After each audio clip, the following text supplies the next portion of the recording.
नमस्कार. आज आपण एका अशा मंत्राविषयी बोलणार आहोत जो खूपच शक्तिशाली आणि पवित्र आहे. तो म्हणजे अन्नपूर्णा मंत्र.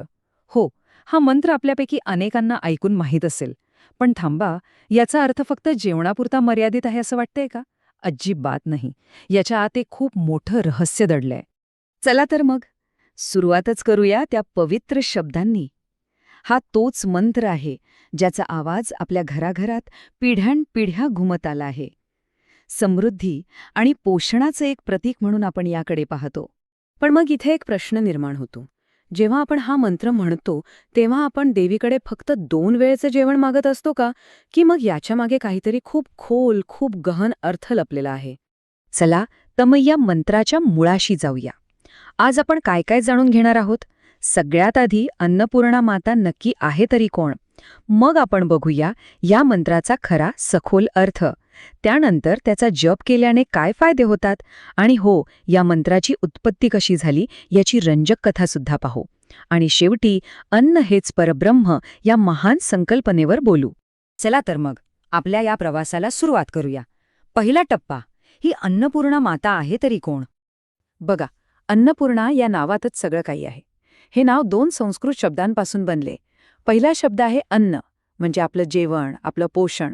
आणि दुसरा शब्द आहे पूर्णा, म्हणजे जी पूर्ण आहे, भरलेली आहे. सोपं आहे की नाही? जी अन्नाने परिपूर्ण आहे आणि सगळ्यांना भरभरून देते, तीच अन्नपूर्णा माता.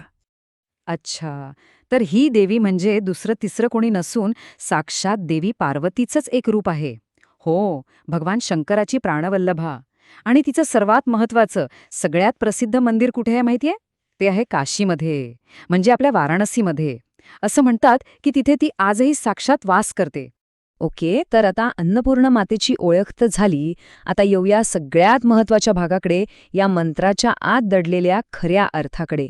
चला, प्रत्येक शब्दाला फोडून बघूया. मंत्राची सुरुवात होते ती देवीला हाक मारण्याने. पहिली ओळ आहे अन्नपूर्णे सदापूर्णे. याचा सरळ सरळ अर्थ आहे, हे अन्नपूर्णे, तू नेहमीच परिपूर्ण आहेस, म्हणजे तुझ्यात कशाचीही कमतरता नाही. मग पुढचा भाग येतो शंकर प्राणवल्लभे. याचा अर्थ होतो भगवान शंकराची प्राणप्रिय, म्हणजे इथे आपण तिच्या स्वरूपाला आणि तिच्या स्थानाला नमन करतोय. पण आता येतो खरा ट्विस्ट, मंत्राचा आत्मा. पुढची ओळ ऐका, ज्ञान वैराग्य सिद्ध्यर्थम, म्हणजे ज्ञान आणि वैराग्य मिळवण्यासाठी. आणि मग शेवटची ओळ भिक्षाम देहीच पार्वती, म्हणजे हे पार्वती, मला ही भिक्षा दे.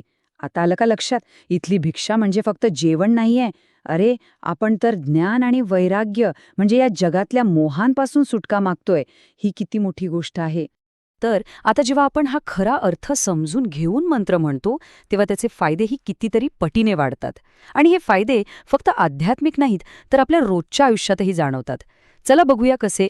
सगळ्यात पहिलं आणि महत्वाचं म्हणजे असं मानलं जातं की या मंत्राच्या नियमित जपाने घरात अन्नाची कधीच कमी भासत नाही. याबरोबरच आर्थिक स्थिरता आणि समृद्धी येते. मनाला एक प्रकारची शांती आणि समाधान मिळतं. आणि हो, ज्यासाठी आपण प्रार्थना करतोय ते ज्ञान आणि वैराग्य मिळवण्याच्या मार्गावरही मदत होते. आता हा मंत्र म्हणायचा कसा, तर त्याची एक अगदी सोपी पद्धत आहे. सकाळी आंघोळ वगैरे करून एका स्वच्छ जागी बसा, समोर देवीचा फोटो किंवा मूर्ती ठेवा आणि मग आपल्या सोयीनुसार 11, 21 किंवा 108 वेळा या मंत्राचा जप करा. एक खास गोष्ट म्हणजे दुपारच्या जेवणाआधी हा मंत्र म्हणणं खूप चांगलं मानलं जातं. बरं, इतक्या शक्तिशाली मंत्रामागे नक्कीच एखादी रंजक कथा असणार, बरोबर? तर हो, या मंत्राच्या उगमाबद्दल 2 कथा प्रसिद्ध आहेत. एक आहे थेट पुराणांमधून आलेली आणि दुसरी आहे ऐतिहासिक.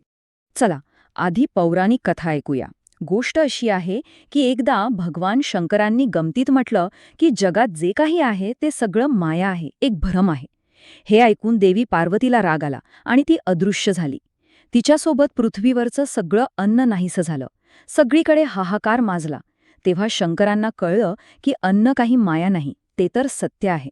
आणि मग त्यांना स्वतः पार्वतीकडे, जिने अन्नपूर्णेचं रूप घेतलं होतं, भिक्षा मागायला जावं लागलं. दुसरीकडे परंपरा सांगते की हा मंत्र अन्नपूर्णा स्तोत्राचा एक भाग आहे आणि हे स्तोत्र रचले महान संत आदि शंकराचार्यांनी. असं म्हणतात की जेव्हा ते काशीमध्ये होते तेव्हा स्वतः अन्नपूर्णा मातेने त्यांना दर्शन देऊन अन्न दिलं आणि तेव्हा त्यांनी हे स्तोत्र रचलं. आता या दोन्ही कथा, एक पौराणिक आणि एक ऐतिहासिक, आपल्याला एकाच मोठ्या शिकवणीकडे घेऊन जातात, या मंत्राच्या मूळ गाभ्याकडे. शिव-पार्वतीच्या कथेतून आपल्याला काय शिकायला मिळतं?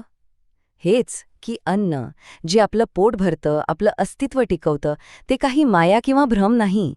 ते एक पवित्र सत्य आहे, जगण्यासाठी सगळ्यात आवश्यक गोष्ट आहे. आणि याच शिकवणीतून एक महान वाक्य समोर येतं, अन्न हेच परब्रह्म आहे. विचार करा, अन्न हेच ब्रह्म आहे. म्हणजे अन्न हेच अंतिम सत्य आहे, तेच ईश्वराचं रूप आहे. ही एकच ओळ आपल्याला अन्नाकडे बघण्याचा दृष्टिकोन बदलायला लावते, त्याचा आदर करायला शिकवते. तर मग जाता जाता एक प्रश्न स्वतःला विचारून बघा. आपल्या रोजच्या आयुष्यात जे अन्न आपल्या ताटात येतं किंवा जे आपण इतरांना देतो, त्या अन्नाकडे आपण ह्याच दिव्य भावनेने, ह्याच आदराने पाहू शकतो का? विचार करण्यासारखी गोष्ट आहे, नाही का?